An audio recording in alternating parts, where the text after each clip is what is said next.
Ladies and gentlemen, boys and girls, it's the Wrestling Classic. Justin here, back with Devon Lawal here at the Vibe, live from the Vibe for the TWC Show.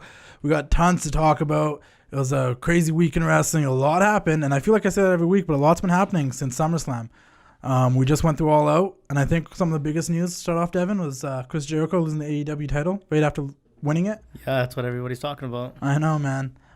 Took a limo to, what was it called? Longhorn Steakhouse. Steakhouse, and he lost his belt. Yeah, I don't buy it for a second. Do you think it's a work or a shoot? It's a work. You think so? 100%. Because they found it pretty fast. On the side of a road, unharmed. That's very, yeah, that, what? Yeah, and never, I don't even think he lost it. How would you lose on the side of the road? That's what they found it. That's not where he lost it. No, but like how would it end up there is what I mean. Someone who took it drops it there. I think one of the best things, though, was him sitting in the hot tub with a scarf when he was talking about losing it. Yeah. This guy, and then in his like, backyard. and then he like put like bubbly in a glass. A little bit of the bubbly. Those memes are nuts. But he put a bubbly in a glass, but then he drank it out of the bottle, and it's like, that's vintage Chris Jericho there for you.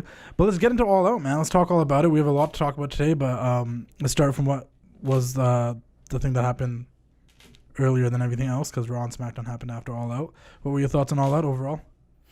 I mean, it was decent. I didn't get to totally watch all of it, but from what I saw, I liked it. I mean, still, like, nothing majorly newsworthy for me. I mean, it's a good show. Yeah. From top to bottom, I enjoyed it. It just it was enjoyable to watch. Yeah. Did it make you any more intrigued or excited for the weekly show? Absolutely not. No? Not even a little bit. It did a but little bit. And then that's not like, I'm not saying that to like bring it down. Yeah. No, that's your opinion. That's how you feel. I'm at about where I'm going to be at for excitement. Obviously, there can be announcements or videos they post that make me more hyped, but it was a really good wrestling show. But I don't think I'm the only one that thinks. I think it's like a lot of people would probably agree that pretty much nothing of note or newsworthy happened that hyped the show. It was just a show within itself. I got like a lot of my predictions wrong, like 90% of them, but I like that, which kind of made it a little bit more unpredictable, clearly. You actually went back and looked at your predictions? Always. Really? Yeah. Because then I want to know how. And that's funny, too, because you take your predictions, like, you do always, like, the safest picks. You take no risks whatsoever. Well, because the WWE is pretty predictable. Most of the time, I'm pretty, like, spot on. Mm-hmm. This was, like, I was off about a lot. What's the fun in, like, predicting and trying to be spot on? That's not why I watch wrestling. I enjoy it. I just want to see if I can figure out. There's certain guys and girls I'm invested in each match, and if they win, they win. They lose, I don't they lose. care. I don't care if my predictions are right or wrong at the end of the day. It seems like you do. I know. I want to see if I can get them. You're keeping track of stats. It's like betting. You probably have a poster on your wall, a poster about with all your stats. No. Track. If I was that intense, I used to be that intense playing video games and stuff. But that's a little different when you're a kid. Yeah. Like that's not. I just like to do it to see if I can guess where they're gonna go, and if I'm wrong, I'm wrong. I don't care. But if I'm right, it's like, oh, I knew that was coming. That was great. Highlight for you? What was the match of the night for you? I mean, probably, I guess, Pac and Omega. I was going to say the same thing. I know a lot of people will jump and say... But I mean, like... The ladder match. I also think I'd also put the main event with it, too. I was a little... like I think that's just how I was feeling at the time. By the time I got to the main event, I was kind of drained. That I was kind of losing focus on what was going on. You know what I mean? See, mine was a little different because I didn't watch it top to bottom. See, I watched top to bottom plus the buy-in. So by the time we got to the main event, like... That ladder match took a lot of me. That was a really good match, too. I think that's the highlight for a lot of people, and rightfully so. Those guys did a lot of insane, crazy bumps. They got really innovative with the ladder match, done some stuff I've never actually seen before. Shout out to the Bucks and to Pentagon and Phoenix for just killing it in that match. But when it comes down to like pure wrestling, like a good story being told, I really liked Pac and Omega. Yeah, I don't think we need to see the Young Bucks and the Lucha Brothers wrestle each other for a long time. For a little bit, it's really cool that they got LAX in the mix because those guys are fun. That was a great debut too. I was very curious. It's gonna suck seeing without Conan though. Conan's a really good mouthpiece. Maybe, we never know, right? Yeah. Maybe he'll appear sooner or later on these weekly shows. Something to maybe look forward to. But yeah, I really liked Omega and Pac. I think they told a cool story. Pac, even without being advertised that much on being the elite and all that stuff, like I feel like people are already like aware of what his character is. Mm-hmm. Like he's pretty much the same guy he kind of was on 205 Live. He's the bastard. He's the bastard, right? Yeah. Is it Pac or Pac? Because they kept saying Pac, and I always thought it was Pac. I don't care. It's Pac. I don't care. It's Pac to me, right? Just like it's GIF and not GIF. You can't tell me otherwise. Fair game, dude. Because I was like, they kept saying Pac, and I'm like, I'm pretty sure it's Pac. But like he's British, and British people wouldn't say Pac. That makes sense. So I don't know. I was like, I didn't pick up on it until someone commented on my page. Like, what is it, Pac or Pac? I'm like, I've heard enough people saying Pac to think that's probably what it is. Well, I'm not going to start saying it that way. I think it's Pac. I just go at Tupac, Pac. It's just how my brain works. But that was a great match. I was surprised that Omega lost. Yeah, they got him on a little bit of a losing streak now, which is a cool story to tell. I think so. Even though other cool thing that was when Pac was making his entrance, they showed the little wins and losses thing, which if that's a thing that they're going to keep doing, I guess that's their way of making them matter, you know, showing everyone's stats and stuff, which is like, oh, okay. Well, I think if they go the route where, you know, Omega's losing all these big matches, if it brings out, like, you know, a more angry, kind of more aggressive side in him, that's just better for everybody, better for the viewer, better for him. I agree. And I think, like, do you think he was going to get, because obviously Pac was replacing Moxley, who couldn't make it there because of staph infection and whatnot. And now for their next pay-per-view, Full Gear, which is going to have to get used to that name, but I get the concept behind it, like they're in Full Gear. It's kind of weird, like, because with WWE, we know the names of all the shows. We don't have to think about it. But if this is that sounds like All Out, All In, Double or Fighter, Fighting But Fest. sometimes it's that double standard. Like, every time WWE comes up with a silly name, everyone will dog on it. But everyone's like, Full Gear is a pretty dumb name, but we're just going to ride with it. Marks aren't going to be dogging on AEW for a while, man. Because Full Gear they've got so much good grace with the people, and I can't tell you why. Not that they don't deserve it, but I cannot understand why people are so against criticizing them. And then you have all, like, you know, the wrestling journalists are just like, they're getting all offended because people are saying, how come nobody criticized AEW? And they're like, oh, well, we've criticized the buy-in and the battle royale and stuff. It's just like, chill, guys. You don't have to take it personally. Everybody's allowed to have their opinion. Let's get back to it in a second. I just want to say, let's go to the last point, that, like, Moxley and Omega are going to face each other Full Gear. I know there's a bunch of shows before that because I think Full Gear is like in November. Do we see Omega get his first victory against Moxley, maybe? He'll win some matches on the weekly TV show. For sure, right? But I think Moxley wins that one. I'll admit, like, watching All Out, like, there was a void that Moxley wasn't there. It felt like one of the main guys just, you know, he had the hype behind him. Other than Cody and Dustin, the best parts of AEW so far has been when John Moxley's on screen. No, 100%. So, and that was felt like you felt like he wasn't there. But what you were saying before about criticizing AEW and having things to say that aren't, like, you know, the popular opinion, what was the low point for you? What was something that happened on there that you were just kind of like didn't care for it?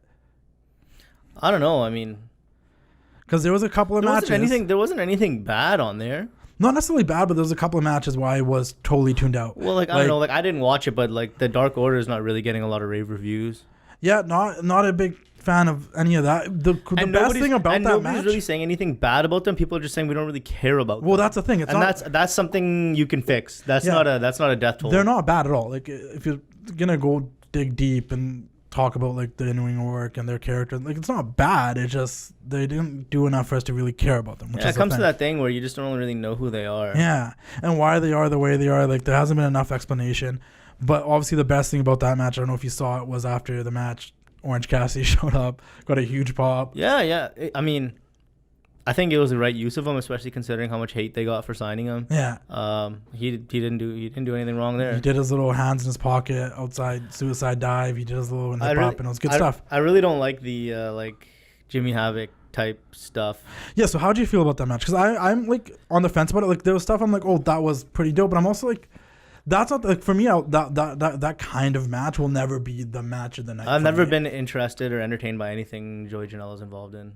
Like, there was some cool spots. I mean, like, there's a little flip on the chair. I did think that was like, oh, that was pretty cool.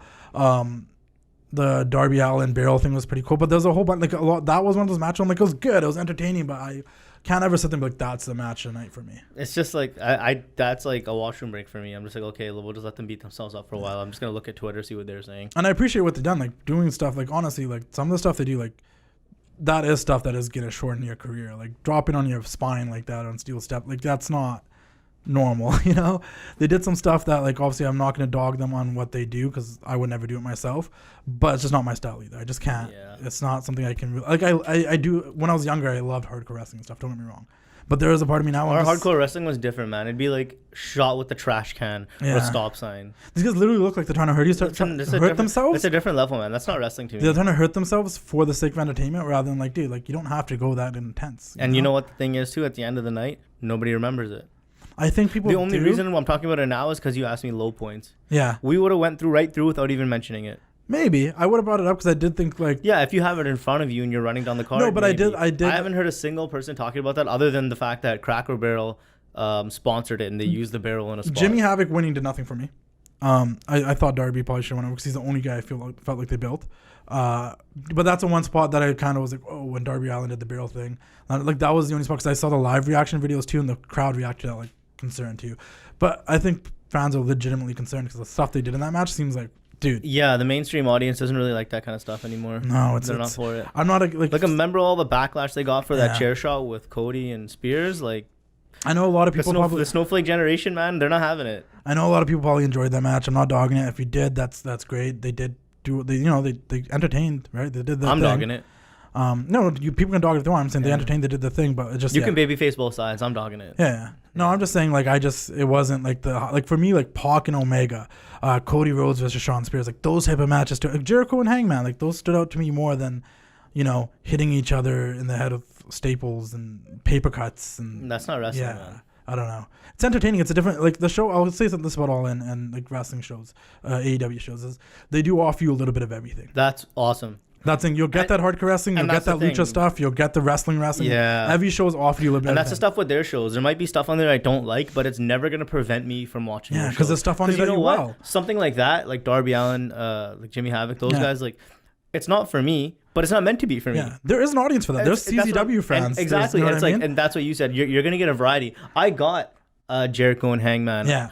I got Cody and Shawn Spears. So if that match wasn't for me, so what? There's other stuff on there for me. Exactly. But like that's a one thing I'll give AEW credit for. Their shows thus far have always provided a variety of a little bit of everything.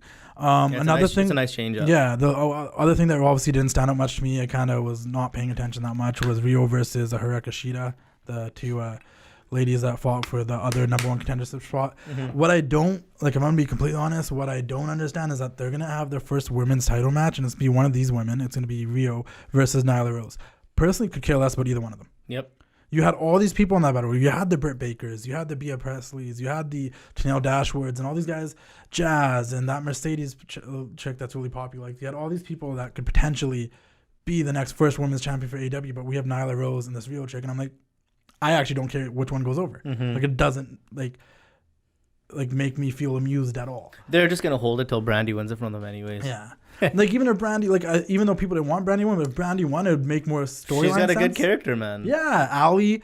there's so many levels of stuff. I like Bea Priestley or whatever her name is. Yeah, she's cool. She was good, and her little beef that she has Britt Baker, like, it's a story already. Yeah. They have stuff already going on, but then you have Nyla Rose, who, like, honestly, since the debut of AEW, really hasn't done anything that, like, made me think that she's gonna win this. Not that into it. Nothing against her. Like, she might be tremendous, but I'm not invested in her yet. They've done nothing for me to be invested in. That also goes with Ryo and the other girl, Shida, because we talked about that last week. I didn't even know what to really say about them because don't really know much about them. And they didn't give us a video package. They didn't really tell us about them. We'll know eventually. Yeah, they'll hype them up on TV. That's another low. Loved Cody versus Shawn Spears. It was a good brawling, classic wrestling match. They had some, and that's the thing with Cody matches. You get a lot of the wrestling, then you also get the extra stuff. Diamond Dallas Page coming out. This time we got Arn Anderson and Tully getting involved. He's a good old school storyteller, and he's like slowly becoming like the top good guy in the company. Yeah, and like they did a bunch of stuff that was cool. Like I've known MJF for a really long time, and I know like Tully Blanchard is one of his favorite wrestlers. Like, he loves those old school guys, Tully Blanchard, Arn Anderson, Roddy Piper. Like, those are the guys he grew up idolizing and looking back and watching. And for him to have that moment with Tully in the ring, I know that probably meant a lot to him, dude. Like, to be able to like choke Tully, have the little confrontation with them. Also having Arn come out there. Tully was out of the business for like 10 years before MJF was even born. I know, but he's one of those guys like goes on the network, starts watching the old school stuff, and those are the guys that stood out to him, right? Yeah. Macho was in his prime before I was born, but I loved watching the old school Macho Man stuff. It made him one of my favorites, yeah, no, like, that was really cool. I like how they teased MJF maybe turning on Cody at the end. Yeah. And then I hope that doesn't happen, if it ever happens, for a long time. Yeah, the roller coaster, man. I like them as the best friend, right? Yeah, but I like the little thing they got going on. Yeah, and I like how they can tease it though, because it is believable. Because like you said, Cody came off in that match as a good guy, and he is like a good guy. Mm-hmm. But we all know MJF's not a good guy. Mm-hmm. When he's around Cody, he is, but we know he's not a good guy. Yeah. But I'm really looking forward to it because it's going to happen down the road eventually. Let it be slow. Let them get there. But it's fun knowing that at any point it won't be surprising. But when it happens, it will be like, oh, here we go. It's time. Yeah, we might have to make the show a little bit longer or do more episodes once that weekly show comes on. I know. Because then we're actually going to have a lot more to talk about. No, for sure. Right now, I can tell. I don't know if you want to say it or not, but like I can tell that like neither of us are like super into it yet. Yeah. We're enjoying it. and we're both optimistic and ready for it, but there's not a lot of talking points. And it's because the only reason we're talking about it right now is because they just had a show. Yeah. Say next week or the week after that until the weekly show, we're not going to have much to talk about. They'll have some kind of announcements. They'll do something to keep you interested. But it's going to be like one thing that right now we have a whole show to break down, so it's a little bit more to talk about. Yeah. An announcement can come, like, look how quickly we talked about Jericho losing the belt and getting it back. Yeah. That was like a 2-minute conversation. Yeah, and then they already announced Omega and Moxley. We already talked about that, but you see how easy it is to talk about announcements, but if we have a show, we can dive into it. I love the Arn spot. I love seeing the spine buster. Shawn Spears sold it, really funny. Oversold it, but like it was perfect for the moment. The association between Tully and Arn, the fact that they're both out there was cool. You do have a point. It probably was pretty pointless. It was really cool. Like, it was dope, especially like anytime you see Arn Anderson do a spine buster, it's great. There's absolutely nothing wrong with it. Yeah. I can love it and think it was great and still at the same time say it didn't make sense, because it didn't. Tully is Arn's buddy. And Arn was not involved in this angle at all. Cody's dad was enemies with both of them. So like I said, just because I think it doesn't make sense doesn't mean I didn't love it, because I did. I like to make things make sense in my head when it doesn't make sense to anybody else. And like, you like things to make sense. For me in pro wrestling, not everything has to make sense. Like, you want an explanation. Oh yeah, so I know I'm notorious for making explanations. Yeah, you ruin things by over wanting an explanation. No, because I do, and I just made one in my head, and I was like, Arn's the backstage guy. He's watching the stuff. There's too much shenanigans going on. He came out there. Yeah, that's why he didn't come out as Marty Lundy, man. He came out as Arn Anderson. Yeah, well, he's not going to come out as Marty Lundy. So he's a backstage guy. So he's going to come suck up to the VP and come help him out. Not help him out, but stop the shenanigans. In the wrestling world, he's Arn Anderson. Arn Anderson is buddies with Tully Blanchard. What was really weird was when Arn left, Tully left too, which I guess that was their plan of how they should do it. But then Tully went out like the totally different tunnel, and it's like, wouldn't you follow Arn to be like, hey? Why? They're enemies. I know, but like, the whole point of him leaving was like, hey, what's going on? Then he went out the other tunnel, and I'm like, where are you going, bro? It kind of seemed confusing to me. I don't know, man. That might be too much attention to detail. I have that problem, trust me. But great match. I enjoyed it. Kind of surprised that Shawn Spears didn't go over. No, it makes sense, because especially when you saw the reaction Cody got afterwards, they made the right choice. No, for sure. I just, I don't think it's over yet. I think this was like chapter 1 between those two. Weekly show comes through. We'll see what happens. And like, for me, like, Cody, I think, should be getting these wins too, because like, there's so much untapped potential on a national scale with this Cody character that's just never been touched, and that everybody's always wanted, and that he's been wanting to give. So if he's going to be getting big wins, I want to see where it goes, because he's got a lot to offer, and we finally are going to get to see Cody get to like unleash and be himself. And it's, I think Tony said after in the after press conference and stuff, shout out to Chris Van Vliet. I was watching his Tony Khan. I was watching his post all out, like, the little things they do, like panel. Well, not really a panel. Yeah, the media scrum. Yeah, that's a good word. I don't know what your word to use. I think panel actually works there. Yeah, maybe. Just one person actually though. Hold on. But he said, Tully's sticking around. He's gonna be with Shawn Spears for a bit. I hope that's so. What the plan is. I'd love to see it on TV every week. Yeah, because I'm like, that's a good pairing. I do like them together. Yeah, it works. Once again, we'll just quickly touch on it because we talked about it a bit already. Lucha Brothers for Young Bucks, hell of a match. There was a couple of spots there where I thought Nick legitimately got hurt. Like that one where he fell at the ring and tripped on the rope, like, ouch. The Canadian Destroyer can go away for a bit, man. You know what it is? It's not their fault either. It's just that we also saw it a lot in that 2 out of 3 falls match between Adam Cole and Johnny Gargano. And then we saw him, and now it feels, if you watch all wrestling, if you watch everything, then it feels like you see it a lot. It's too much, man. Then you see it a lot. If you watch everything, you see it a lot. If you don't really watch NXT and WWE, but you watch AEW, which is a really rare fan, I'm guessing, then you're like, oh. I think the people that are watching AEW watch everything. Yeah, and if that's the case, then there's been a lot of Canadian Destroyers. But it's cool that it happened in that match because you don't see it that often in ladder matches. So that's, the problem with the WWE sometimes there's just so many ladder matches with the popularity of Money in the Bank and stuff. There's so many spots I probably forgot. Yeah, but they might, for the last few years, they might be having one ladder match a year, so I don't know if that's so many. No, but like for that long stretch of time, those like Money in Bank became a pay-per-view. Canadian Destroyer only really started getting used again like this year. No, I know. I'm just saying, like, those might have been spots where things happened where I think they've never happened before. If we sat there without even trying, we could probably remember a lot of ladder spots. I think you're just turning into this AEW shill now. No. I'm just saying, just generally, like in ladder matches overall, like there's things that happen. Well, I'm like, oh, I've never seen that before. And I'm that's like in any match.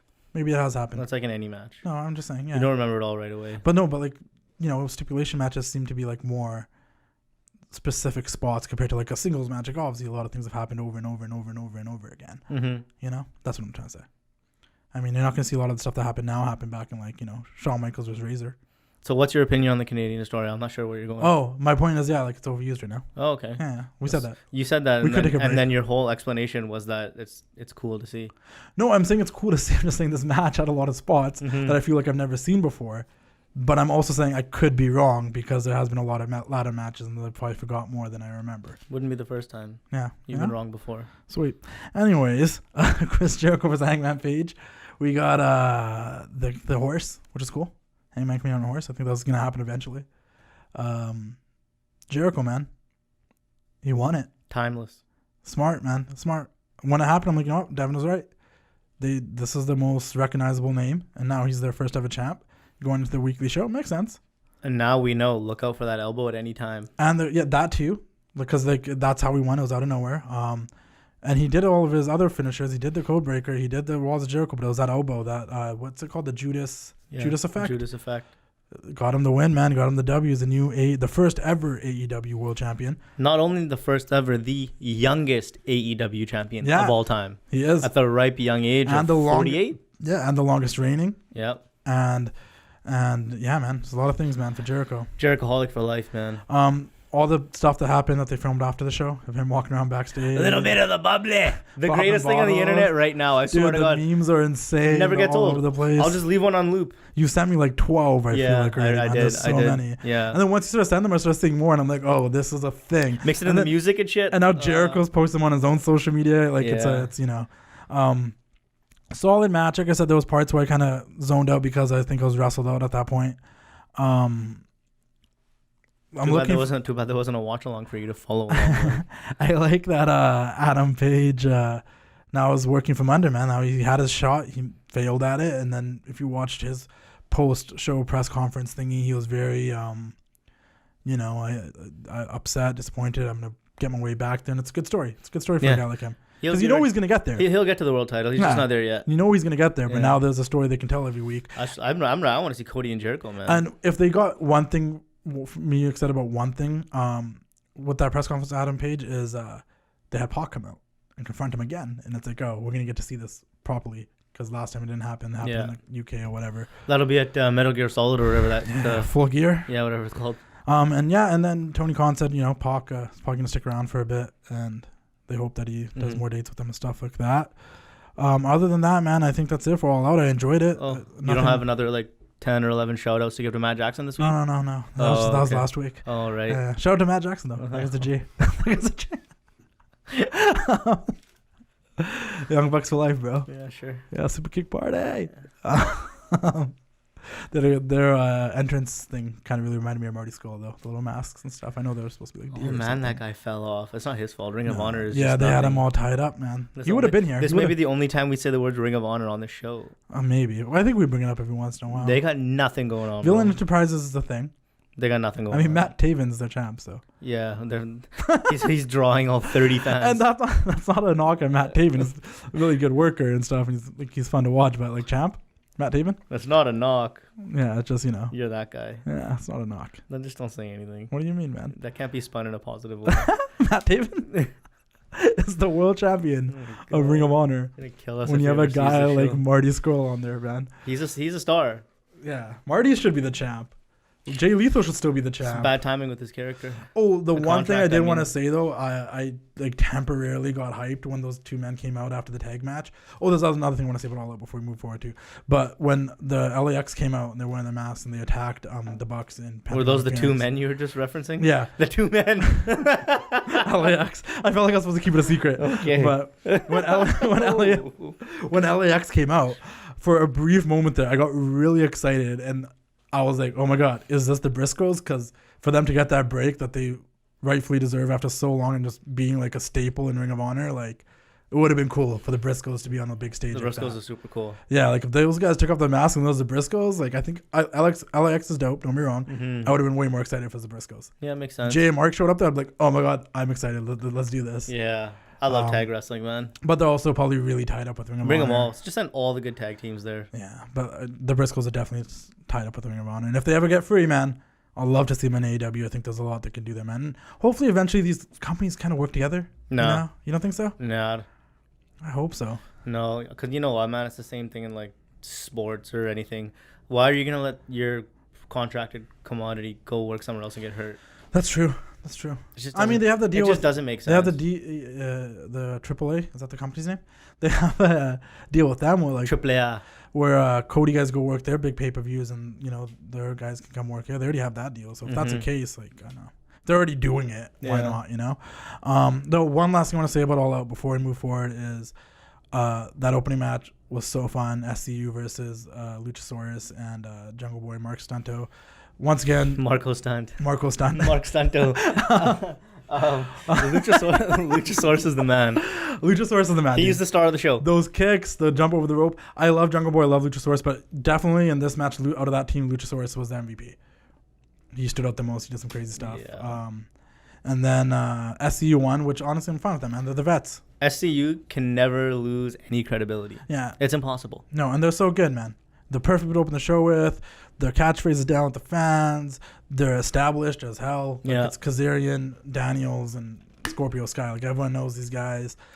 Whether either team won, I would have been fine with it. This is one of those situations where I say if the match is really good, even the people that lose get over, and these guys got over in loss as well. You know, like Luchasaurus. Yeah, like I said, they can't. Their stock doesn't take a drop. Yeah, when they lose to guys like SCU, like it's both teams were risen in that point. Yeah, I'm saying Luchasaurus was the star of the show. Yeah, the kicks and the little flip. Like, for a big guy, he's more agile than people think. You know what I mean? And that's always impressive. And I do have to agree though, man. Like the weak link in there is a Marco stunt. Yeah. I don't think anybody would disagree with you. When except all the people that work there who are like his best friends, I guess. And I like Marco Stunt. He's cool. Like if he's gonna be more of their manager, like you hang out with them, like their sidekick or something, then I'd be down with it. But when he's like in a 6-man tag match with them, every time he's in the ring, I'm like, what is he gonna do? Man, I'm a little guy and I'm looking at him just like, yo, why are you there? Like, why am I gonna believe this guy's gonna take out Daniels because they're and that's not to say there's no place for him, especially on a weekly TV show. There will 100% be a place for him. Yeah. But on a show like this, don't need it. Yeah. But he definitely was. Every time he got in the ring, I'm like, put back in Jungle Boy, put back in Luchasaurus. Like those guys are dope. No offense to that guy. But I had more faith in Zach Gowen winning a match. One-legged man. He should have won every match. The best was back in those days. You could have Zach Gowen get thrown down the stairs by Brock Lesnar.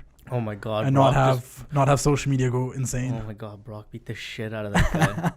But it worked and made Brock a bigger heel. And that's why back in the day you could do crazy things like that and it worked. But now everyone's like, I don't know. Yeah. I don't know if we should do Snowflake culture, man. It's ruining the world. It's ruining wrestling a little bit sometimes. I was talking about snowflake culture and people that cater to the kids, usually. Bayley's a bad guy. Let's get to Monday Night Raw. Mm-hmm. Bayley weak segue. I don't know how that has anything to do with snowflake culture. I don't know either. It was a good shot though. We'll get better at it. I tried. We're new at this. Yeah. Raw. I respect the attempt. But yeah, Sasha, whether people like her or not. You started at Bayley's a bad guy and just started saying Sasha. Because Sasha's the best. But this is the point. Sasha, whether people like her or not, if they're a fan of her or not, has made the women's division more interesting since she's been back. Well, yeah, you add somebody who's a well-known established star, I think it's gonna get better. Well, that's not a hot take. But they already have so many well-established stars. They had Bayley, they had Charlotte, they have Becky Lynch. They have Charlotte and Becky. And nobody else is an established star. Bayley technically she's not should a star. Be. She's an established character. She's not a star. Natalia's like a total diva star. She's becoming one, but Bayley was not a star. She was an established character. She's becoming a star very quickly. But she's already a star. Alexa Bliss not an established star? Yeah, she is, and she's a much more established star than Bayley. Oh, no, 100%. But I mean, not everybody watched NXT, man. No, I know, but Bayley's a multiple-time women's champion. That doesn't make you an established first ever tag team You're champion. the one who talks about stories and this and that. Bayley hasn't had any stories. I dislike Bayley. The only reason anybody knows who Bayley is because they watched NXT. And she was tag team champion with Sasha. She won the women's title. She ended Charlotte's streak. They didn't do anything. She's done stuff, but I get what you're saying. They didn't do anything with those belts. Her story she lost every one of her runs on the first day. Who? Bayley. She would lose on like her first defense, just like Sasha. No, she didn't. Yeah, at least twice. I don't think so. At least once. Maybe once. Yeah. That probably makes sense. I don't think so because she's had some longer runs and stuff. But don't get me wrong. You can't argue that she's a star. I'm not. Trust me, I'm the last person to tell you that Bayley is a star. So you're telling me, but she has an audience and a fan base. She like when it comes to WWE programming, Bayley is someone that fans gravitate to, and look, like, when she comes out, she gets They haven't for like 2 years. I know, but they keep pushing her like she's an established. Not keep pushing her. They just started pushing her again. When she did nothing for the last year. She's done those tag belts meant nothing. That run meant nothing. That wasn't a push. It was, in a sense, it was for them. Because they did a whole lot, nothing, and then they won the belts. And then, unfortunately, they lost at WrestleMania, and Sasha disappeared. And Bayley, they put the belt right back on her, because they clearly consider that she's something. They think she's something to put the belt on her. They're not putting the belt on Ember Moon or somebody else. They think Bayley's someone, so they put the belt on her. But the thing is, you're right, she's not. I'm not disagreeing with anything you're saying. I'm just saying that when you have a division that had 2 stars, you had Charlotte and you had Becky. And then when you add Sasha into the mix, that makes it a lot better. No, and it does. Because you said, oh, the division. No, but I'm saying Bayley is also someone there that you need to consider as someone that is reputable as a established star. Well, I'm not going to say that. Yeah, she is established, though. She's an established character. Sure, yeah. But she is someone Elias is an established character. He's not a star. Oh, okay. And he's a lot bigger than Bayley is. No, for sure. But I'm saying people know who Bayley is. Like, people believe Bayley will win matches when you really think she shouldn't because it's Bayley. You're acting like the last year and a half, 2 years didn't happen. They did nothing with her for a very long time. She's just been good recently. That's because, let's go to bringing that point up for the last 2 years meaning nothing. The one concern I had about this, the one thing I didn't like about Bayley's heel turn is the fact that I was happy Sasha was back and she was by herself. Because my biggest thing about Sasha was the moment Bayley came to the main roster, she became Bayley's friend and didn't really achieve much. She was always helping Bayley win the belt. She was winning the tag belts with Bayley. She was off and on fighting with Bayley, but she didn't really achieve much. Yeah, so when Sasha came back, she is. Yeah, but when Sasha came back and she was doing her own thing, I'm like, sweet, Sasha's back. She's doing her own thing. She's in temperature. And now they put her back with Bayley. Stresses me out only because of that reason. Because I have this weird, like, negative, like... The last couple episodes has only made Sasha hotter by association. Sure. No, 100%. But I'm just saying, like, I just hope it's not like a... Sasha. I'd rather them not be together is what I'm trying to say. They're going to be singles champions. They can be friends, but not together. No, I know. I just mean, like... There's nothing wrong with having people on the roster that are friends and associated with each other. I'm okay with that. So if that's the case, that's great. But I just don't want it to be too much of a Sasha Bayley thing. Because, like, we saw SmackDown, like... It's been awesome so far. So I want it to be a Sasha Bayley thing. That's the thing. So, but the thing that's most intriguing to me is that Bayley's the heel now. Maybe it'll be different than this whole last 2 years when they're both baby faces. And doesn't it already seem like it? No, 100%. I'm saying initially my first concern was the fact that they're putting Sasha back with Bayley. I was like, But then when it came around to SmackDown, I'm like, okay, I get it. What's the concern? Let it happen. Sasha's completely different than she was before. And it was like one episode. You're not going to let it play out? You're going to be concerned? No, I'm going to let it play out. I said that's what was my first initial concern. When Bayley came out and Sasha came out for the Bayley thing, when they helped each other, I was like, not Sasha and Bayley again. That's the first thing that came to my mind. I can't. Yeah, so you fell for and enjoyed the story that they were telling exactly how you wanted them to. Yeah. So stop sounding like you're complaining about it. That's I'm not awesome. complaining. I'm just saying I was just getting my complaint out to tell you the positive thing is that you felt the exact emotions they wanted you to feel. Exactly. Yeah. So I'm trying to explain that. No, you're not. Yes, I am. You're trying to explain how you were concerned that they were going to bring your girl back down by putting her with Bayley. Yeah, that's what I thought your point. Initially. Your point isn't that you're enjoying the story. But you didn't let me finish my point. Because my point now... Your whole point is that you were afraid that by putting your girl back with Bayley, they were going to bring her down after she's been so hot the last few weeks. That's your point. No, your point was not that the story is good at the telling it. No, but then when I realized that Bayley turned heel, because I didn't realize Bayley was turning heel right away. That was like when Sasha first jumped in the ring, started helping her. When Bayley turned heel and started doing the chair shots, I'm like, oh, this could be... Because now it's different, right? That's what I'm saying. No, that's what I was trying to get to until you kept cutting me off. That's not where you were, man. Yes, but I was getting there. Your whole point... I wasn't there because I was getting there. Your whole point was that Bayley's going to bring down Sasha. No, that's how I felt initially. Like I said, initially when I first saw them get together, that's what I felt. But then once Bayley did the chair shots, I'm like, oh, this is different. Maybe I can sink my teeth into this because now she's a heel. And Sasha's already been hot since she's been back. Maybe with association to Sasha, who she is now, Bayley might step up a level. That's what I was trying to get to until you kept cutting me off. Yeah, we can rewatch the show and you'll see. We will rewatch it. That's not where you were getting to. That's literally what I was trying to get to. You didn't let me get there because you jumped right to this whole. No, you just because I'm saying because when she first came into the ring. Yeah. And they did the whole like No, I get it. I just don't think that's the point you were going to make. No, that was the point I was going to make. I even have I know you're not a Bayley fan, so I do not think you're. No, but that's what I said. And if you even go on my social media, the night of Raw, on my post about that match, I ended it with saying at first I was concerned, but then when she turned heel, I was intrigued. Because that's exactly how I felt. If she was going to be like good girl Bayley and Sasha's going to be mad, and like, I don't want that. But when she started smoking Becky with the chair too, I'm like, oh, this is different now. Maybe I can get into the Bayley. Maybe this is what Bayley needs to do so people can get into Bayley. Because what was different was when Bayley came out on SmackDown, she got cheers. There was actual, and not that she should be getting cheers. She got a reaction.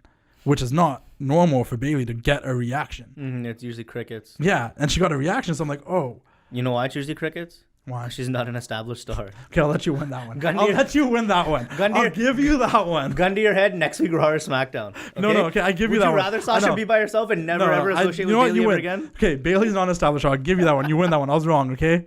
Damn. If that's... Because I just, contradicted my own point saying she gets crickets all the time. That's true. She wasn't. Fair enough. No, you won that one. But that was my point, though, is that I initially was like, oh, my God, I don't want to do this again. And then I was like, oh, this is something. I'll be in better man. I'll let you finish. My apologies. No, it's all good. And then on SmackDown, I like how they continued on SmackDown.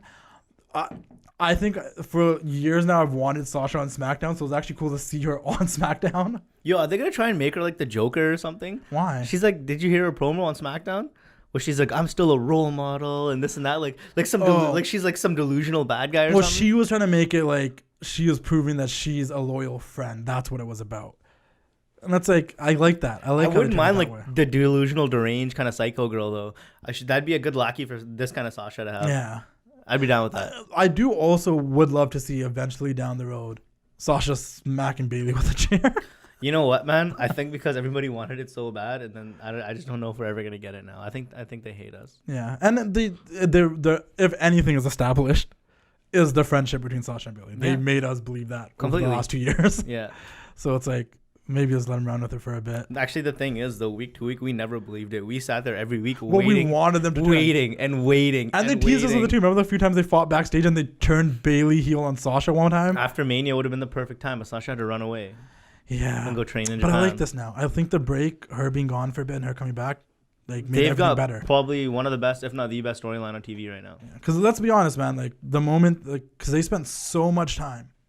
Sasha has to win that belt. Yeah, they spent so much time, one, doing the Becky thing, and two, Ronda Rousey, that when Ronda disappeared, the Raw roster, so when we talked about that, like in one of our first episodes, the Raw roster theme, like the women's roster theme. Not really, though. Ronda was barely on TV. No, but like she was like the thing, right? Like they didn't really build fucking Dana Brooke anybody. Yeah. You know, like Ember Moon was on that Raw roster and they did nothing with it because Ronda was a thing. You know, realistically, the WrestleMania main event was Ronda Rousey from Raw and 2 SmackDown stars with Charlotte and Becky. Yeah.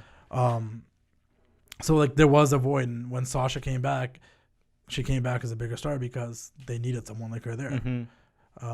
People missed her. The opening of the Raw was great. I love the OC coming out there. So fun. I love that they're not really initially. I almost thought AJ was gonna sign the contract, just put him in the match. That'd be dope. He ripped it. But I was like, oh man, I really wish he signed it. Obviously, the Michael Cole, he's just like, hey guys, we got a contract signing. The biggest pop was my AJ Styles saying he's a punch you in the face or something, knock your teeth down your throat or something, and I'm like, that's so good, man. But tough guy, Michael. And then I was so confused, like, why do they keep bringing up Stone Cold tweeting about this, and then obviously next week in Madison Square Garden, Austin's gonna be the person between. What Braun a waste of Austin. Even he can't make this feud seem more interesting. The most interesting thing about that was the OC coming out.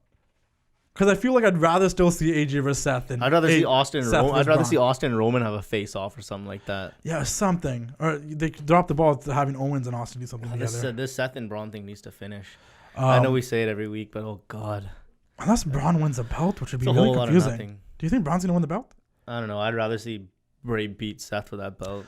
And that's the other thing. That Firefly Funhouse, they made it very clear that Bray is going to challenge either Braun or Seth. Either that or they're just playing into the internet rumors. Which is something they might do with the character. Man, every single time a poster's out, everybody freaks out like it's a spoiler. Yeah. Like, if you know anything, like, they put those posters out, like, months in advance, man. You have to. That's how you promote. What's a poster? I didn't even see it. Well, it was like the building that's Hell in a Cell is going to be at was promoting Bray Wyatt, The Fiend, fighting for the WWE title. Oh, yeah, they do that type of stuff all the time. Yeah, and people are just like, oh, it has to be. And it's just like, well, no. Yeah, sometimes when they even promote house shows, they're like, Seth Rollins coming to defend his belt against Baron Corbin. And it's have you seen some of the old pay-per-view posters? Like, they have 2 people on there that weren't even like against each other, even on the card. Or I was about to say, I remember one. I think like Triple H is on the poster, like leaning on a sledgehammer, and he wasn't even on the card. What was that one WrestleMania? It was like John Cena and Booker T on the poster or something like that. Yeah. It happens. It was John Cena and Booker T. He was doing the scissors kick to John Cena, and it was like they're gonna face each other in like WrestleMania 22, I think. But anyways, yeah, I like the OC, man. I love that segment. I love them being involved that way. They saved that segment in many ways. Completely. Obviously, it did what they usually do. It led to a match and stuff, which was still solid. But And the OC working with Ziggler and Roode, I don't know, something about that was cool. Those the heels working together to take out the two big baby faces. It was good stuff, man. They did a thing on social media, on Instagram specifically, I should say. On the WWE story, they posted some segment of Braun pushing Seth through a wall. Mm-hmm. That never happened on television. And we all thought it was going to happen on Raw, and they did that by mistake because they took it down real fast. Yeah, I saw that. But it never happened. So maybe they just changed plans because it leaked. I don't know. Maybe they should hire you to be the social media guy. You wouldn't make a screw up like that. Not at all, dude. Yeah. I have a very big attention to detail, clearly. Yeah, you're way more organized. Yeah. You would have never let that happen. No, man. Mostly on social media. Fire social media guy. I know what it's like to get called out on social media for fucking up, so we try not to. Yeah? Yeah. One time called some wrestler. Oh my God, it was so funny. It was way back in like 2015. Some old school wrestler. His name was, I don't even remember his name, but I think I called him a young Harley Race, and it wasn't Harley Race at all. And that day I went, that we ain't gonna make no mistakes on social media because wrestling fans will call you The thing is though, like you've always been really bad at comparisons. So I don't blame people. It wasn't even a comparison. I just when I looked at the picture, I'm like, oh, this guy. Well, you literally thought it was young Harley Race. Yeah, I thought it was a young Harley Race, but it was not. That's not as funny. It was not. It was some other guy. I forget his name, but because when I first started the page, there's a lot of OG pictures. I found this one. This one forum with all these rare old school pictures, like, from the 70s, 60s. Was it just some Joe Blow with curly hair? Yeah. And I was like, it looks like Harley Race, but it wasn't. But yeah, that's pretty much what I had to talk about Raw was the OC thing. Like, not really much. Like, we're going to talk about the Kingdom after, so we'll talk about that whole shenanigan. But nothing else really stood out. Really, we sit down here every week, and I really want to talk about WWE, but once we start talking about it, it's done real quick, isn't it? Yeah, well, that's Raw, because I think SmackDown, a lot happened on SmackDown that I enjoyed. This week was really good. Yeah. Like, it flew by. I enjoyed it. And Raw kind of, like, there wasn't much going on. And once again, the one thing that happened in Raw that carried over to SmackDown was the whole Bayley Sasha thing, which was cool to open the show. They attacked Charlotte now. So are we getting the Four Horsemen against each other, tag team or something? Like, what is Charlotte and Becky to become friends again? Because they're off and on friendships well established as well. I hate It's nice that in this whole thing that, like, Charlotte's, like, the forgotten one in the backseat. Yeah. That makes me happy. But I also hate Babyface Charlotte. I hate Babyface Charlotte. That's horrible. Like, heel Charlotte is, like, she's easy to hate. It's way less bad. Yeah. Way less bad. It's still bad, but it's way less bad. But I think she's a great heel. I can't buy her as a babyface, so. Which is weird too, because she seems like she's like in real life like the ultimate babyface. Oh, like so just nice. like such a nice. She is. Yeah. The nicest person. Yeah. So it's weird that on TV it's just like it just doesn't work so well. Yeah. Because she's bigger than everyone. She's like more athletic than everyone. She carries herself like she's a she star. has that flair stigma. Those are all like it's not even that. Like the way she carries herself like she thinks she's better than everyone. Yeah, like her dad. But like you're better than everyone. Yeah. And it's just like, well, she kind of can. Yeah. But that's not like good guy characteristics. Yeah. But then in real life, you see, and it's just like she just seems like the nicest, sweetest, most loving person. I know. But she just makes a great heel. So I don't want to, like, if this leads to her and Becky becoming friends again, going against a heel Sasha. And No, Bayley. thank you. I don't need them walking around sticking out with their pinkies out again. That was not funny, cool, or anything. I like Becky as this. Becky. I don't even know how to describe her. She doesn't need any friends. She's like a tweener. She's good at who she is. She doesn't need friends. Yeah, I don't know, man. It's gonna be like there's gonna be something where the four of them are gonna. It's crazy that we've come back to the Four Horsewomen. You build up all these other girls outside of them, and then we're back to. No, they didn't. NXT built them. Yeah, but I mean like Alexa. WWE built up Nia no Jax. one. Alexa, yeah. You know what I mean? They did. Nia, they pushed Nia a bit. They tried. Like they tried other girls. Ronda was a huge one. Alexa's usually the only other girl outside of the main title picture that has a story. And then there's actually like a real deal, like believable. Yeah. Like if Alexa's in a women's title match, I'm like, she might just win it. Yeah. You know what I mean? Like, yeah. Because I don't feel that way with sometimes like surprising ones is like when Natty ever thought Natty was gonna win a match? Naomi was gonna win a belt. You ever thought Natalya was gonna win a match? Yeah. Nobody buys it. One last thing I'll say about Raw though, I did like that they started a separate mini women's feud between Natty and Lacey Evans, where it's like, they can still have other feuds. Because the women's division sometimes is very poor of having more than one feud going on. Lacey Evans is bad. Yeah, but the finish was funny, throwing the napkin in her face and just clocking her. Get her off TV. Why did you take her off NXT? Like so early, right? Oh my god! Like they didn't let her have her time. What does she have? Like 5 matches there? Yeah, character-wise, I guess she's a character. I think that's what probably like made Vince hyped about her. It's because she's blonde and tall. Maybe that too. But yeah, I don't know. Like we got Hell in a Cell. Are we gonna see the Four Horsewomen go against each other in Hell in a Cell? Like I don't know. I like the idea that Sasha and Bayley probably feel like they were. I say have Sasha win the belt, and Sasha and Bayley can be buddies, and have them, both have a couple matches where they just beat other people on the roster, and then you can do the big match later, maybe at Rumble, Survivor Series, something like that. So let's talk about the other thing that happened on SmackDown. Talking about the women's division still though. Mandy Rose and Sonya Deville beat the tag champs. About time to get them in that picture again. I guess. There's no reason those tag belts should exist. I do think they should. Why? It gives them something else to do. What are these girls gonna do if there's nothing else? Just moments an of actual personal feud? No, 100%. That's fair. That's what they're doing with Lacey and Natalya over there. It's not hard. That's what literally the entire men's roster does. But I like that but it's fair that the women should have more titles than just the two main titles. I like it. The men shouldn't have that many titles either. Maybe not as many as they have.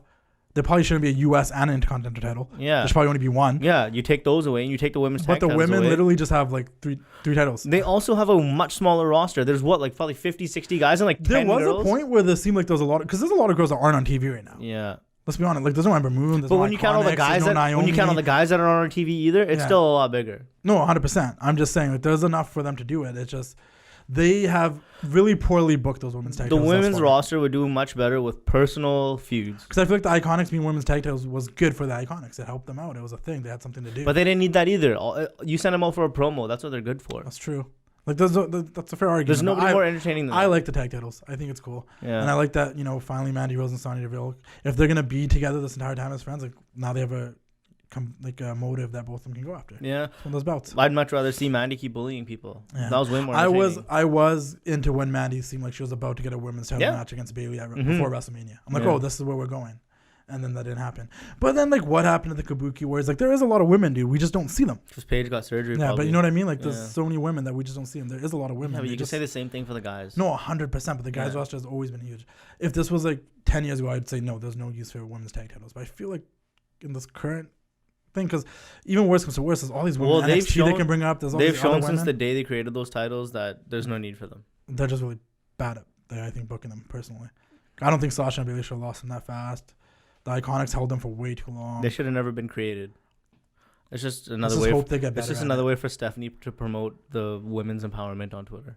I had another crazy idea though, talking about teams and stuff, because I've been loving this whole Orton revival thing and them attacking Kofi. It was nice that the New Day wasn't there to save the day. They let the bad guys get the one up. Well, finally the numbers game went the other way. Yeah, and I enjoyed that. Like it's very rare that we get to this week specifically. We got a lot of the bad guys standing tall at the end. And that's what it should be week to week. With the OC and like Ziggler and Roode standing tall, with Orton, the revival. Like we had the bad guys looking good this weekend. I personally enjoy that sometimes. Yeah.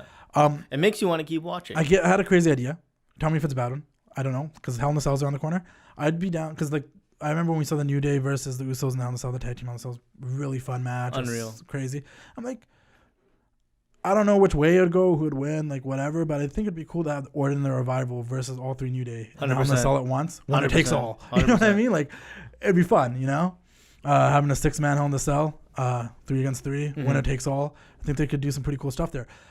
If the main roster was cool enough, maybe get into like a war game situation, but I think it's an NXT thing now. No, don't ruin that. NXT's been making it so cool. Yeah, somehow I feel like it'd get ruined on the main roster, but if you had a war game situation. Yeah, they'd end up putting in like, I don't know, the B team and Hawkins and Ryder or something. Yeah, they'd have to add, they'd be like 3-on-3 is not enough, so they'd probably try to add like some randoms, but Orton and the Revival versus the New Day and the Hell in the Cell, I think that'd be great. That'd be excellent. Let them get a little, and we know how, because the New Days, we've seen them get extreme in New Singapore camp, but we know Orton's a sadistic guy. That'd be wrestling caviar. Yeah. But that's what I was thinking when I saw that. I love the pairing of Orton and the Revival. It just works. A lot of people. It's great. I love it. FTRKO, a lot of people have been calling them.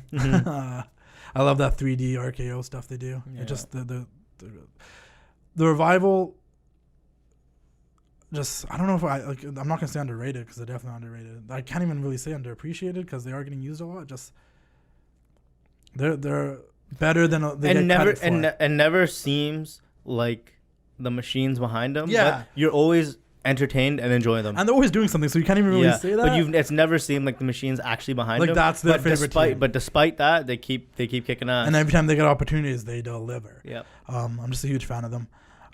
Really happy to see Aleister Black wrestle on SmackDown. About damn time. I'm glad that he cut the promo and just started ripping off his clothes and said, I'm going to the ring. Yeah. Got out of that janitor's closet, hit the ring. I missed the part where Shelton Benjamin answered the call. It's just weird, man, because that's like, you see a guy like him and you're like, oh, this is impossible to mess up. Yeah. They find a way. But the match was good. Enjoyed him beating Shelton. I just hope he comes out and just challenges people in the ring to come fight him rather than doing the backstage promo thing anymore. And like, still think maybe because they have plans for everyone once they came in the ring, but I think Aleister would have been a dope guy to have in that tournament. I guess the one last thing we talked about SmackDown was the big ending with Eric Rowan becoming someone they're gonna try to get behind. I guess I'm with it. You know, because it was crazy. No, we all know it's someone else for Roman to beat, but yeah. So right now it's cool. And they're building a character out of it.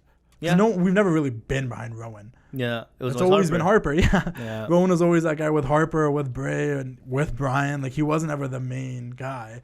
But they're like, hey, let's give this guy an opportunity. He's been doing the thing. Maybe there's a part of me that maybe feels like Bryan pushed for this maybe backstage. I think maybe Bryan was supposed to be the guy, but he's like, no, man. You know, I just feel like Bryan seems like that type of guy that might have pushed for something like this. Maybe. I think they're just trying to find Roman stuff to do before they put the strap back on. And they'll have Roman be the first one to beat the Fiend. That's, yeah. 100%. I also didn't, like, it wasn't until this moment where Rowan was beating up Roman and slapping around or throwing around Bryan and stuff. Out of all this, like, I knew he was a big guy. But he seemed like a bigger guy. Yeah, you can pat Bryan on the back for that. Like he seemed like a bigger guy. Yeah. Like he seemed like a guy that could actually beat Roman. Yeah. Because we never seen him annihilate or beat up anyone like to that level. I was like, oh. He's always in a group, right? Yeah, or he's always like the henchman or the bodyguard. Yeah. But we'll see how it goes. I wonder if Bryan's gonna be involved with it a little bit more. I know it's just Rowan versus Reigns. I remember when they first showed the card, I'm like, oh, I don't know why anyone would be into this match, but they made me into it by the end of the show. It's gonna be a good match. Roman never has a bad match. But by the end of the show, they made me into it. I'm like, oh, now I'm like, okay, this is good stuff. Yeah, it's interesting, man, because we've never really seen Rowan with like a full character. No. Have opinions and things. Because even when he was with Bryan was talking for him. The Wyatt family, he was a follower. With Luke Harper, they just really, like, Rowan was always just kind of like, you know, his friend. I mean, that's what you want to see, right? You want to see guys get opportunities. Yeah. So I'm looking forward to that. Yeah, man. I think, yeah. Was Rowan the one that used to wear the goat mask back in the day? Yeah. That's a thing that I was wondering. I'm like, which one wore the goat mask? That's a far way to come from the guy that wore the goat mask and said nothing to tossing around Roman Reigns. He said stuff back then, too. Yeah. He's pretty much the same guy. But he has a motive now.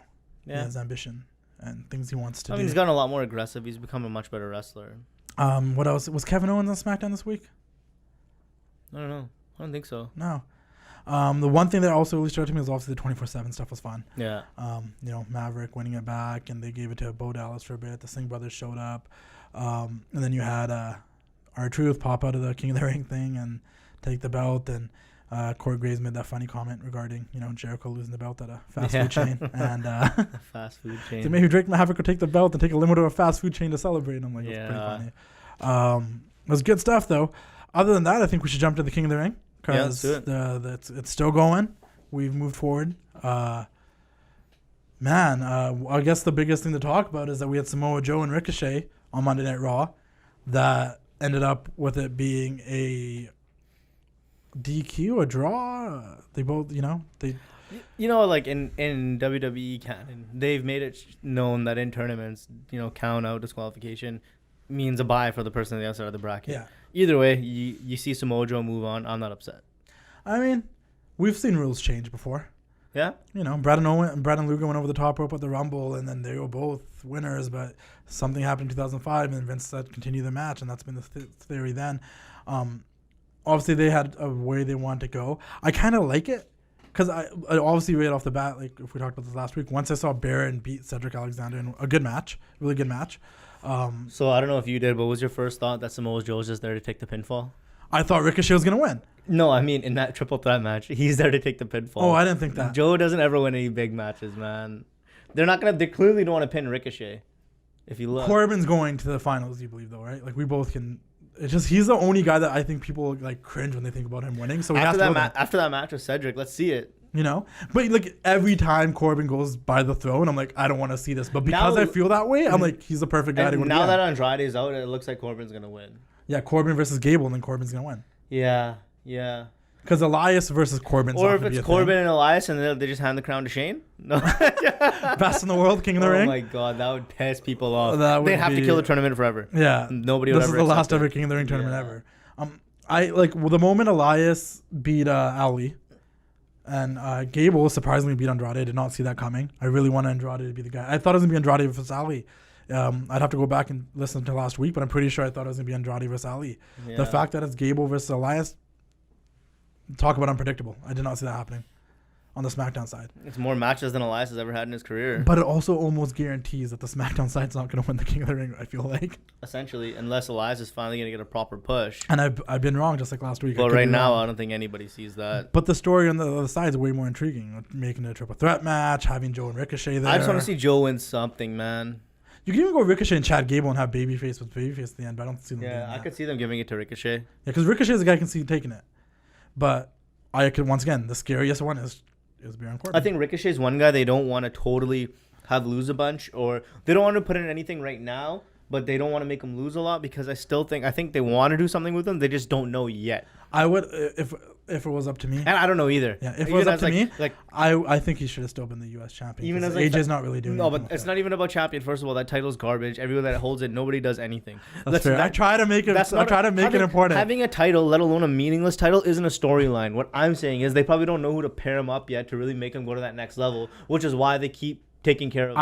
I would like if Corbin wins this. Then Ricochet and Corbin for a bit or something, or keep him with Joe. There's a lot of good bad guys on Raw side for Ricochet to work against after this tournament's over. Yeah. Because they obviously, right now, they have things for them to do with this tournament. But there's some good bad guys out there, man. I wouldn't mind Ricochet and Shinsuke with Sammy just talking to Smack there. Yeah. That'd be the best. Honestly, I'll give you that this week when Sammy came out with Shinsuke, I mean. You're finally buying in? Yeah. I was like, this is funny. Yes. I told you last week when he was doing the knees, I thought it was funny. But when they initially came out this week, I'm like, this was... He was being like that AEW guy, whatever his name was. Who used to be the primetime players. He used to commentate during their matches. The ball guy that was like their manager. Yeah, I'm trying to remember his name. And then he made that Kobe rape joke and they fired him. Yeah. Something Washington. Andrew Washington, Arnold Washington. Yeah, I don't know. It was AEW. Yeah. AEW Enterprise or something. But I was mostly, and then I don't know. Shinsuke has a look, man. I just wish this Miz feud works out for him, man. It's just something that feud is to get Sammy and Shinsuke as a pair established. Yeah. It has nothing to do with the Miz. I know. He's good at work. I just mean I hope the match. It doesn't matter who they paired him up with. It's gonna be good because they're a good duo, and Sammy's just electric on the mic. Yeah, no, I agree. I know, like I said this week, Sammy being the voice for the Shinsuke after we established, you told me that's kind of what it was for. And I'm like, that makes sense. And this week, it was funny. But let's just quickly talk about this before we put the screen away. Joe versus Ricochet, the match, the way it finished. How'd you feel about it? It doesn't make sense. It was kind of weird, right? Yeah. And I think they overdid it with John Cone going to the side, grabbing the headset, and then, making it up backstage that it's going to be a triple threat. I know that's what they wanted to get, but they could have just made it a lot faster in the over-dramatic way that they did. I like how they at least did it with the senior ref, too. Yeah. I think, I'm sure they did that on purpose. And that pin, I didn't like the fact that I wish he told us while he was still out there. I hated the fact that we had to go backstage, go to a backstage segment, and then find out. Because then both guys were confused, and I think Joe attacked Ricochet still. And no, I don't mind that. Regular TV shows do that too. I mean, that was good. It gave us a reason to keep watching to see what happened. Yeah. It's just I also didn't like the pin. It was kind of, I don't know. One year they did a thing, I think it was Sasha and Becky before WrestleMania 32, where they did a roll up and both shoulders are down. Yeah. That seemed a little bit more it made sense. Yeah. This was you could pick. I think I felt I don't know. I guess I really don't have anything to say. I mean, it doesn't really make that much sense to me because, like I said, they've kind of established in the past that would have resulted in a draw for whoever's on the other side of the bracket. Yeah. But it's gonna be a really good triple threat match. I love Samoa Joe. And it's in the Garden. I'm not bothered. It's in the Garden next week in the Garden. Samoa Joe versus Ricochet and Baron Corbin. Elias versus Chad Gable in the Garden on SmackDown next week. Probably last time we're ever gonna see Raw in the Garden. You think so? Why? They only really went back probably because WWE made them cancel whatever shows they had booked before. Yeah. You mean Brooklyn's home now? Yeah. That's true. But it's nice to see them there, and they're going to have Austin there in the Garden. It's going to be a good pop. I think that's it for the King of the Ring. I think we can agree. Probably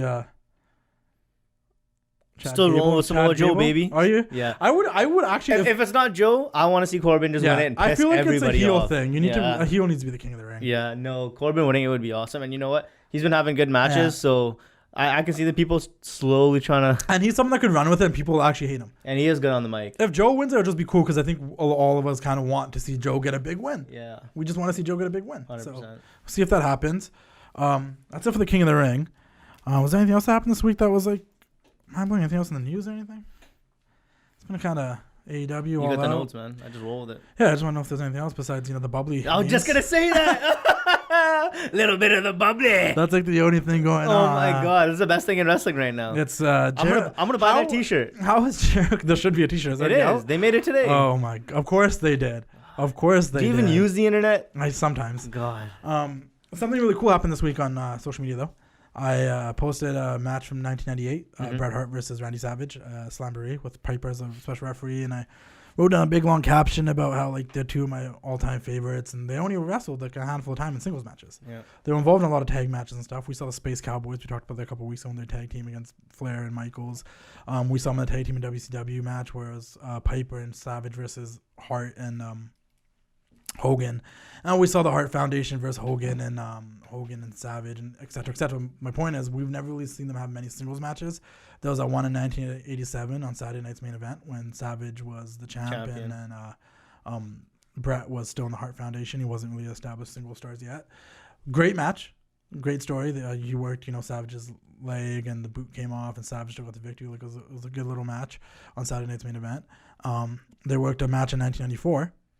In Japan that wasn't televised. I had the fan cam footage I shared on my page and stuff, and it's one of those matches where we're gonna get into that. Like, why didn't they do more Bret and Savage in the early '90s? Because the match in WCW was good too, and I think they could have worked a longer program. But that match at Slamboree was Macho Man's last match on pay-per-view till he was gone, till late '98 when he came back when Bischoff fought Flair and came back as the Madness. Yeah, no, he came. Yeah, and then he came back as the Madness after that and everything else. Spring Stampede, and it was a different Macho, and then Bret was kind of already floating around doing whatever. Yeah, Bret and Macho in the early '90s would have been excellent. Yeah, so I was like, it would have been great, like if we could have had Bret and Savage, like have that period, like 93, 94, 95, when things weren't that great, like or 92, right after he won the belt. And I'm adding 95 because I feel like if Savage got programs with guys like Bret and Shawn, he would have stuck around. Rather than being on commentary. If you got a single program period, you would have stuck around. Yeah, and we got in a big discussion, and a gentleman named The Artist 29 on Instagram, he's a huge Bret Hart fan. I've known that he's followed me for ages, and anytime I post Bret Hart stuff, he comes out with information and stuff. But he left a really cool comment about meeting Macho Man, like the summer before before he passed away, so like the summer of 2010. Nice. And he commented on that, and he was like, I was able to track him down many years ago, Macho Man, and was able to ask him, among other things, had Vince let him be the one to beat Backlund at Rumble 95. So you remember Diesel was a champion by beating Bob Backlund 8 seconds? In 94. Yeah. This is a little history lesson people didn't know. Bret Hart was a champ. Lost her to Bob Backlund. I think it was Survivor Series or something. Yeah, when Owen had his mom throw in the towel. Yeah. And then Bob Backlund lost the belt that same month, pretty much right house after. House show to Diesel. At a house show in the Garden. And Jackknife 1, 2, 3. And Diesel was the champion for all in '95. So the artist, I'm just gonna call him the artist. I don't know his real name right now, but the artist was like Art Vandelay. He asked Savage if Vince let him beat Backlund at the Rumble 95, allowing Bob at least a little tighter run as a heel champ, and then going to Mania 11 to face and drop the belt to Bret, if he would have stayed in the WWE. And he said Macho Man said he would.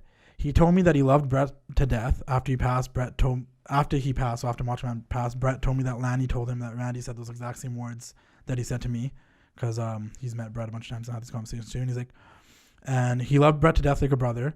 And then he's like, just in case you're curious, other stuff he told me is that he was thinking of doing and working on a book, was starting to go back to the gym and get in shape. Oh.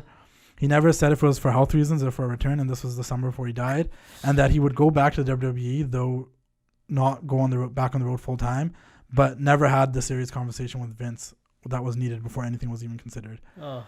He was one of my true heroes, great guy. Oh, that's so sad. And then me and the artist went back and forth, but then we started fantasy booking, right? Yeah. I'm like, that would have been great to have because I'm like, other than Ric Flair in Saskatchewan when Bret won the belt, no one really passed the torch to Bret. Well, because there's no Hogan, no Warrior, no Savage, no Jake. And they were around. Hogan, when he came back, what did he do? Bret lost the belt to Yoko, Hogan beat Yoko, and then passed the torch to Yoko and left. Didn't want to do it for Bret. That's the rumors, and what the internet will let you know is that Hogan never wanted to work with Bret. And he didn't even really work with Bret in WCW either, so it kind of feels like it's a realistic thing. They put him in the NWO instead. Yeah.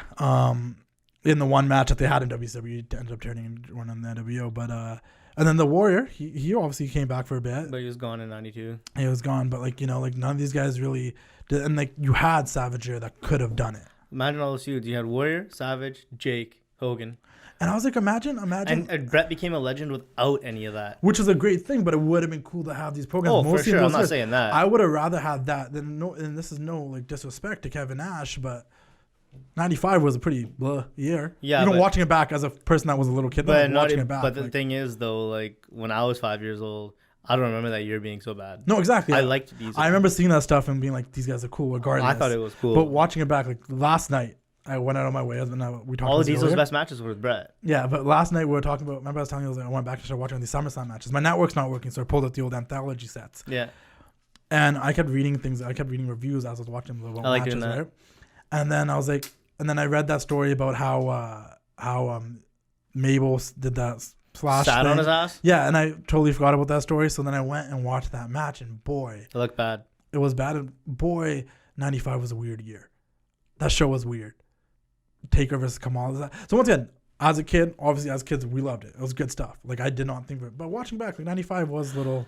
Yeah, for me, like I just remember really enjoying Shawn and Diesel. Yeah, no, same. And I remember reading the magazines and thinking they were cool. I like the smoking guns. Purple Glove Undertaker is still my Undertaker in that mask when his face got crushed. Like he's still so cool to me. Yeah. Even though that year was weird. Like those like Mabel was cool to me too. I didn't know what he was.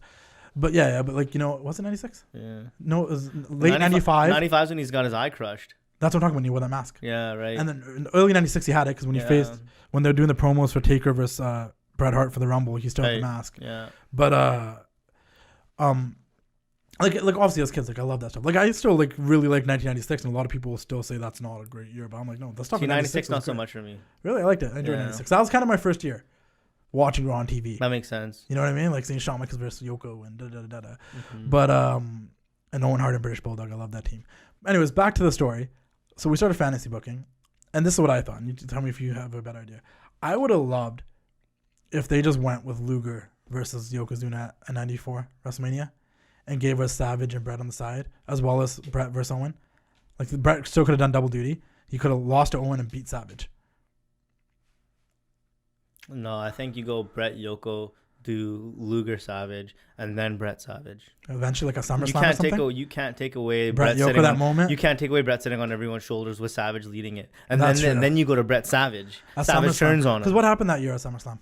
What year is that? 94? 94. That was Undertaker versus Undertaker. Oh, and Owen and Bret in the cage. Yeah. Which is also really good. Really? I remember, I love it, and I loved it then, but I remember when I was so young, I was just like, this is so long. I was going to say that. Till this day, I still feel that way. Everyone talks about how Bret and Owen in the steel cage is one of their favorite matches, and it's a really good match. It's really long. It's just really long. And it's like you look at a match like Bret and Diesel from the Royal Rumble. Yeah. That might have been longer or about the same length, but that didn't feel as long. No. I loved Bret and Owen at Mania. That's one of my favorite matches. Unreal. But that cage match felt really long, dude. I can almost promise you I haven't watched that. And I've watched a lot of matches a lot of times. That's why I kicked your leg from under your leg.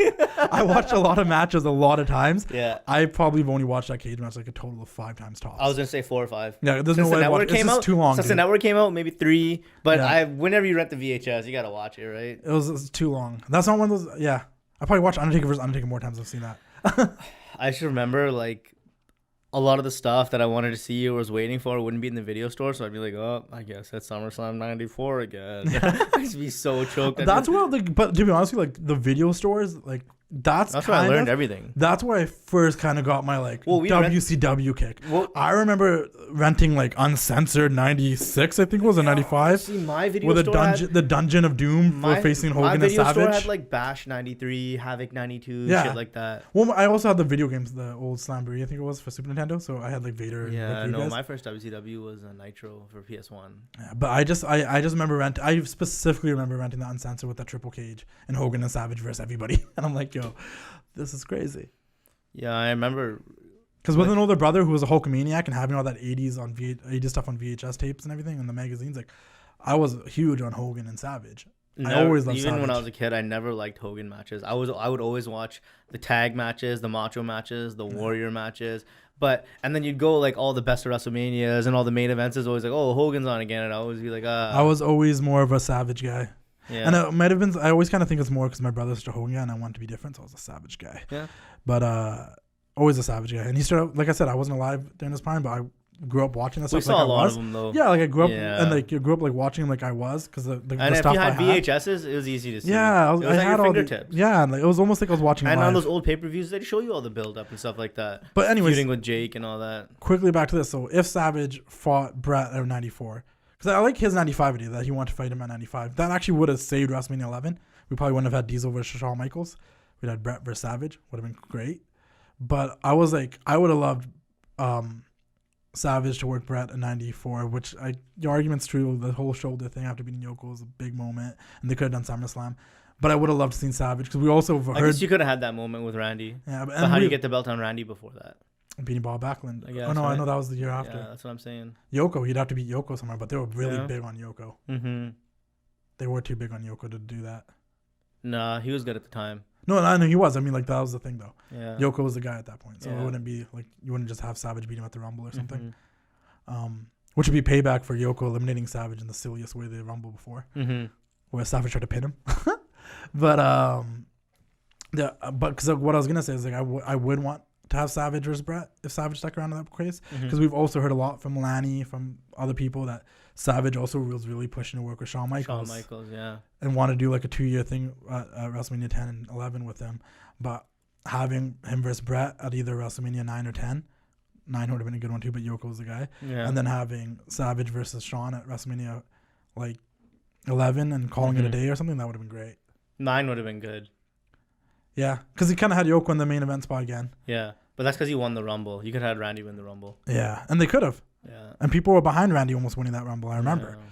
It wasn't something like they didn't want him to or anything. Mm-hmm.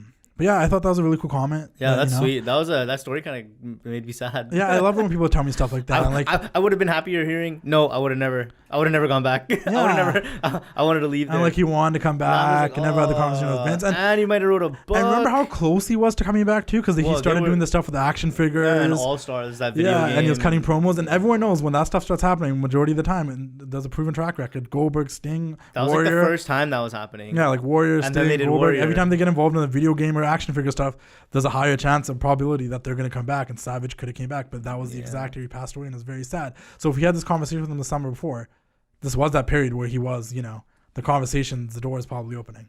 Yeah. Who knows if that door ever would have really been open. That's so unfortunate, man. Yeah. Still, we don't know what the beef is.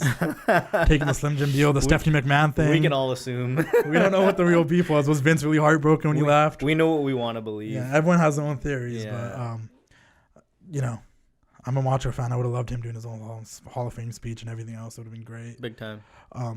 Yeah, man, and just him writing a book would have been great to hear his stories, his perspective. Let's get some more comments like that. That was a really good story. Yeah, if anybody has stories they want to share, because listen, I'm the Wrestling Classic. We love the old school stuff. It's fun talking about Raw and SmackDown and All Out every week. And I think you guys can tell too once we start getting into the old school. Yeah, this conversation was more fun than anything else we had. Yeah. I mean, we just literally almost like got in a scrap over Sasha and Bayley at the beginning of the show. Shout out to Matt Jackson, though, but right? Shout out to Matt Jackson. That guy's a G.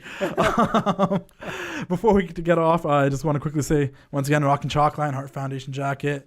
And remember, guys, Maestro Classic, man. Check out their beard wash and their beard butter. It's the best beard care, and it's undeniably good in keeping your beard clean and conditioned. And yeah, man, you can find it in Target. You can get it online. They just had a Labor Day sale. If you missed out on that, you're bad. But you can use my promo code TWC Maestro, and you can also still get a discount when you shop online for Maestro Classic beard products, man. It's the stuff the wrestlers use. It's the stuff I use.